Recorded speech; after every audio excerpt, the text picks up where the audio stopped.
এই অনলাইন প্ল্যাটফর্মে কেউ বলতে পারবো না যে আমি কারো কাছে আজ পর্যন্ত কোনো সাহায্য চাইছি বা কোনো টাকা পয়সা চাইছি। কিন্তু আজকে ভিডিওটা একটু শুনেন, কিন্তু আজকে আমার এই কষ্টের কথা শুনলে আপনার চোখ দিয়ে পানি পড়বে, আমি বিশ্বাস।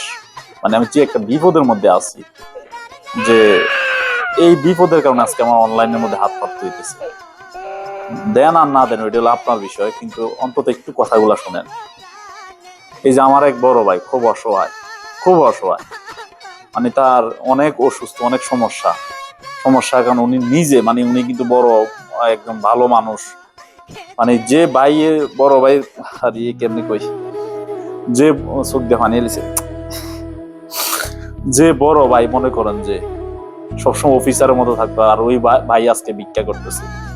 আমি নিজে এত বড় নেতা হইয়া নিজের থেকে লজ্জিত। আমি তো অনলাইনে কোনো সময় টাকা পয়সা চাইনি। যদি পারেন আমার এই ভাইটারে, আমার জন্য না, অন্তত আমার এই ভাইটারে দয়া কইরা মায়া কইরা, দরকার যে যে যে যে যে যা পারেন, যদি বলেন ভিক্ষা, ভিক্ষায় যে যা পারেন 1 টাকা গুলো ভিক্ষা দিয়ে এই ভাইটারে আমার দিকে চাই হলো দিয়ে।